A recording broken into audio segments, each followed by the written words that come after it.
بسم اللہ الرحمن الرحیم نحمدہ ونصلی علی رسولہ الکریم اما بعد۔ سیرت النبی صلی اللہ علیہ وسلم کا 9واں درس۔ بات یہاں تک پہنچی تھی کہ جناب رسول اللہ صلی اللہ علیہ وسلم کی ولادت مبارکہ مکۃ المکرمہ میں ہوئی۔ ولادت کے 7ویں روز آپ کے دادا عبد المطلب نے آپ کا عقیقہ کیا اور آپ کا نام محمد صلی اللہ علیہ وسلم تجویز کی۔ قریش کے لوگوں نے عبد المطلب سے کہا کہ آپ نے ایسا نام کیوں تجویز کیا جو آج تک آپ کے آبا و اجداد میں سے، ہمارے قوم میں سے تو ایسا نام کسی نے نہیں رکھا۔ تو عبد المطلب نے کہا کہ اس کی وجہ یہ ہے کہ میں نے ایک خواب دیکھا تھا جو اس نام رکھنے کی وجہ بنی۔ خواب میں یہ دیکھا کہ میری پشت سے ایک زنجیر ظاہر ہوئی جس کا ایک سرا آسمان میں، دوسرا زمین میں، ایک جانب مشرق دوسرا جانب مغرب۔ کچھ دیر میں وہ زنجیر درخت بن گئی جس کا ہر پتا اتنا منور اور روشن کہ آفتاب سے 70 درجے زیادہ روشن۔ پھر سارے عالم کے لوگ اس کے شاخوں سے لپٹے ہوئے ہیں، قریش کے بھی کچھ لوگ اس کے شاخوں سے لپٹے ہوئے ہیں، لیکن کچھ لوگ قریش کے ایسے ہیں جو اس درخت کو کاٹنا کا ارادہ کرتے ہیں، لیکن جب یہ لوگ درخت کے قریب آتے ہیں تو وہ نہایت حسین اور جمیل جوان آ کر ان کو ہٹا دیتے ہیں۔ تو کہتے ہیں میں نے یہ خواب دیکھا اور تعبیر بتلانے والوں نے مجھے یہ بتلایا کہ آپ کی نسل میں ایک ایسا بچہ پیدا ہوگا کہ مشرق سے لے کے مغرب تک لوگ اس کی حمد و ثنا کریں گے، تعریف کریں گے، اتباع کریں گے۔ چنانچہ اس وجہ سے میں نے ان کا نام محمد رکھا صلی اللہ علیہ وسلم۔ اسی طرح آپ کی والدہ محترمہ حضرت آمنہ کو بھی خواب کے ذریعے سے بتلایا گیا کہ آپ سید الامم کی حاملہ ہو، اس کا نام محمد رکھنا، اور ایک روایت میں ہے کہ احمد رکھنا۔ جس طرح عبد المطلب کے تمام بیٹوں میں سے صرف آپ کے والد محترم کا نام تجویز کرنا جو نام اللہ تعالیٰ کے نزدیک سب سے زیادہ محبوب ہو، یعنی عبداللہ نام رکھنا، یہ القائے ربانی تھا۔ اسی طرح آپ کا نام مبارک احمد اور محمد رکھنا یہ بھی بلا شبہ الہام رحمانی تھا۔ چنانچہ آسمانوں میں آپ کا نام احمد ہے، اسی لیے عیسیٰ علیہ الصلوۃ والسلام نے خبر دی مبشرا برسول یأتی من بعد اسمہ احمد، فرمایا میرے بعد جو نبی آئے گا اس کا نام احمد ہوگا، اور زمین میں آپ کا نام محمد، ما کان محمد ابا احد من رجالکم ولکن رسول اللہ وخاتم النبیین، کہ زمین میں آپ کا نام محمد ہے۔ پھر اگر احمد اور محمد پر ہم غور کرتے ہیں، احمد کے معنی آتے ہیں سب سے زیادہ اللہ کی تعریف کرے، محمد کے معنی جن کی سب سے زیادہ تعریف ہو۔ پھر اللہ تعالیٰ نے قرآن سے کیسے جوڑا اس کو، اگر ہم غور کریں تو اللہ نے آپ کو سورہ فاتحہ عطا کی جس کی ابتدا الحمدللہ رب العالمین سے ہوتی ہے، اس میں اگر ہم الف لام ہٹا دیتے ہیں تو حمد رہ جاتا ہے۔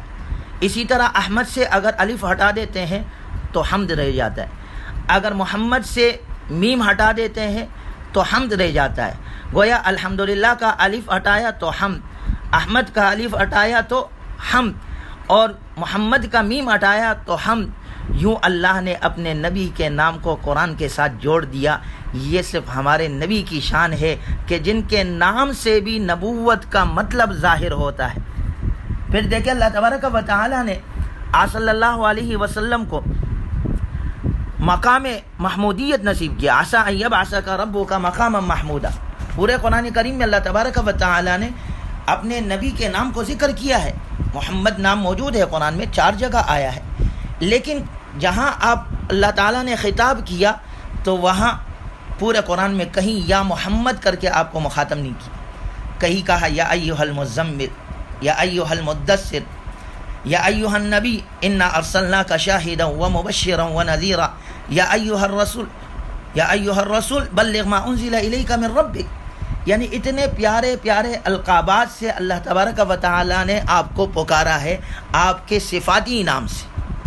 پھر اگر ہم غور کریں حضور صلی اللہ علیہ وسلم نے اللہ کی وہ حمد و ثنا بیان کی ہے کہ آپ سے پہلے کسی نے وہ حمد و ثنا نہیں کی۔ آپ صلی اللہ علیہ وسلم کو سورہ الحمد عطا کی گئی جو آپ سے پہلے کسی کو عطا نہیں کی گئی۔ آپ کے امت کو حمادون کا لقب عطا کیا گیا جو کسی امت کو نہیں گیا۔ قیامت کے دن رب ذوالجلال آپ کو مقام محمود اور لوائے حمد عطا فرمائیں گے، عسیٰ ان یبعثک ربک مقاما محمودا، جنت میں جو آپ صلی اللہ علیہ وسلم کا گھر محل ہوگا اس کا نام بھی بیت الحمد ہوگا۔ تو گویا خلاصہ یہ نکلتا ہے کہ حمد کی جتنی انواع، جتنی اقسام وہ صلی اللہ علیہ وسلم کے لیے خاص کر دی گئی، اللہ تعالیٰ نے آپ صلی اللہ علیہ وسلم کو سورہ الحمد عطا کی۔ اسی طرح کھانے کے بعد حکم الحمدللہ، حضور نے فرمایا، پینے کے بعد حکم الحمدللہ، سفر کے بعد کہا الحمدللہ، ہر دعا کے بعد آپ صلی اللہ علیہ وسلم اور آپ کی امت کو حمد و ثنا پڑھنے کا حکم دیا گیا ہے۔ تو لہٰذا ہر رب ذوالجلال کی حمد و ثنا ہر کام کے اختتام میں پسندیدہ ہے، اس لیے کہا گیا وَقُضِيَ بَيْنَهُمْ بِالْحَقِّ وَقِيلَ الْحَمْدُ لِلَّهِ رَبِّ الْعَالَمِينَ، ان کے درمیان فیصلہ کر دیا گیا اور کہا الحمدللہ رب العالمین۔ فَقُطِعَ دَابِرُ الْقَوْمِ الَّذِينَ ظَلَمُوا، ظالموں کی جڑ کاٹ دی گئی الحمدللہ رب العالمین۔ اسی طرح ہم پڑھتے ہیں کہ اہل جنت کی آخری دعا یہ ہوگی وَآخِرُ دَعْوَاهُمْ أَنِ الْحَمْدُ لِلَّهِ رَبِّ الْعَالَمِينَ۔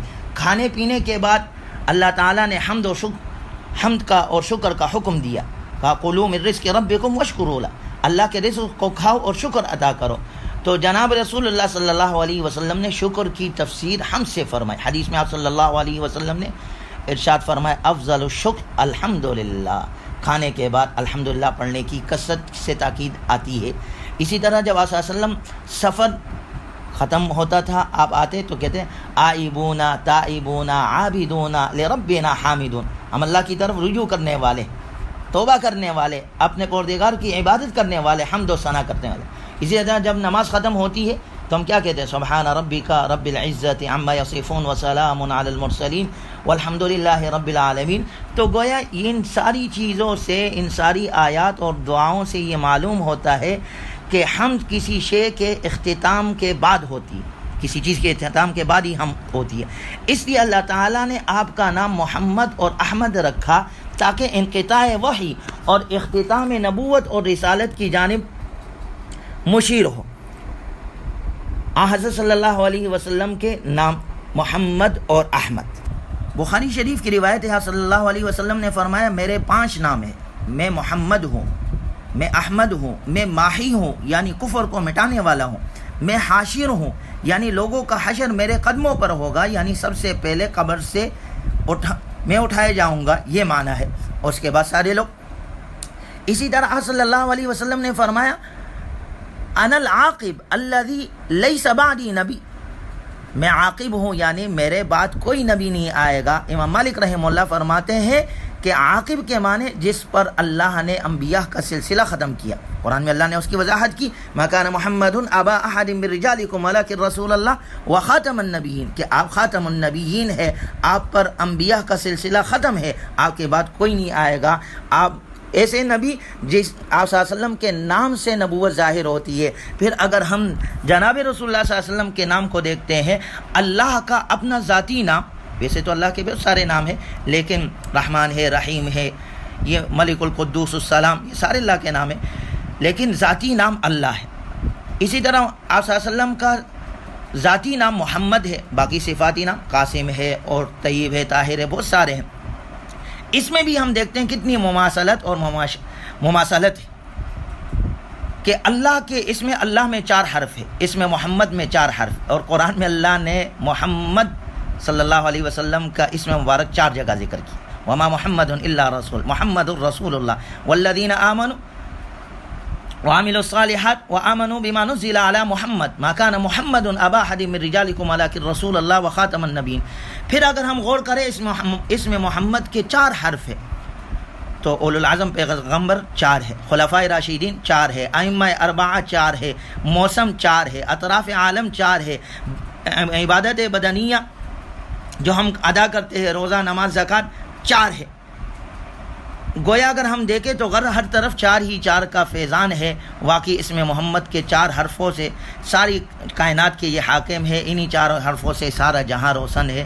کتنا پیارا نام ہمارے نبی کا احمد۔ آج ہم کہتے ہیں جی ہمیں کوئی نیا نام بتائیں، ہم رکھیں۔